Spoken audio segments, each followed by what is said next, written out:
Hi there, Don Magee here from Royal LePage Atlantic. I often get asked the question from foreigners or non-residents as to the process of buying property here in Canada, or specifically Nova Scotia. Now, Nova Scotia and Canada are both very diverse, not only in landscape, but community, lifestyle.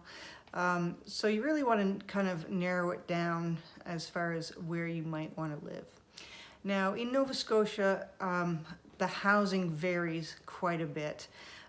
In a rural setting, in a rural area far from Halifax, you could get a property for $35,000, a fixer-upper. So, and then the closer you get to Halifax, the prices are going to go up. Within an hour of Halifax, you could be looking at $275,000 for a property, or out on the Halifax Arm, you could be looking at $2 million and up. And then pockets throughout Nova Scotia, depending on if it's oceanfront or favorable communities, desirable communities such as Wolfville or Chester, you could see some $1 million, $2 million and up properties around there as well. So it really depends on where you want to live as to what price you may be paying. Now, with that being said, you might be able to afford to buy a property here in Canada or Nova Scotia, but with cash.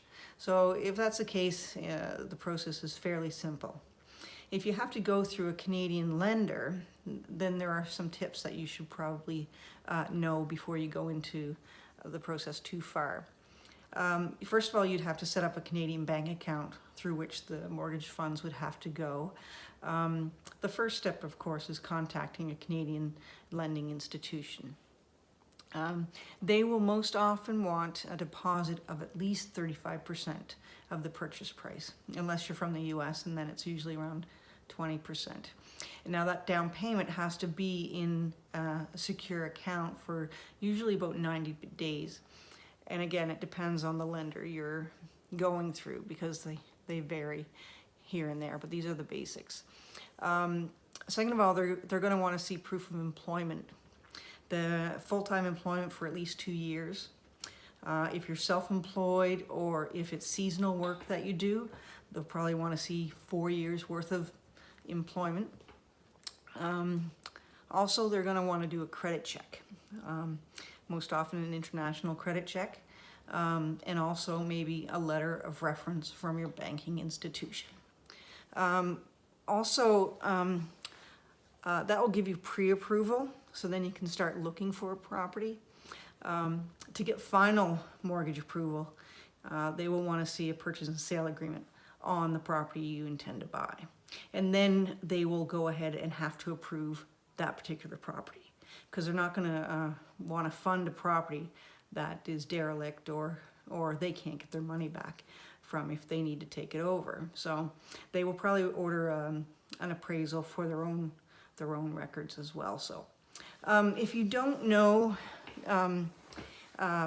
or you need guidance as to what area you want to settle in, perhaps a good idea is to contact local professional groups, such as on LinkedIn or Meetup, or search on Facebook for some interest groups that you might be able to connect with and kind of feel them out as to areas of interest that might suit your lifestyle. So otherwise, I would, you can go ahead and contact a realtor as well if you've kind of narrowed it down to a general area, and they can give you a lot of feedback as to various communities that you might want to live in.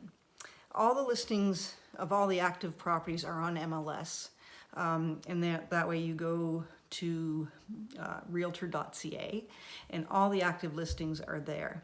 Now, most agents' websites and brokerage websites also have all the listings on their site as well.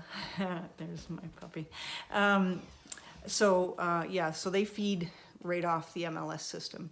So a lot of the agents' sites have the exact same listings as realtor.ca. Realtor.ca, you'll have the most accurate and up-to-date information. So yeah, it's great. But you can still research and get references for a realtor that you might want to work with as well. So So then they will ask you lots of questions, kind of get a feel for what your interests are, what your hobbies are, what your lifestyle's like, if you want to be near a city or that sort of thing. Yeah, so then they'll work with you to narrow down some properties, and then you can start your search for your Nova Scotia home. So anyways, any other questions, give me a call. I love talking real estate. Bye for now.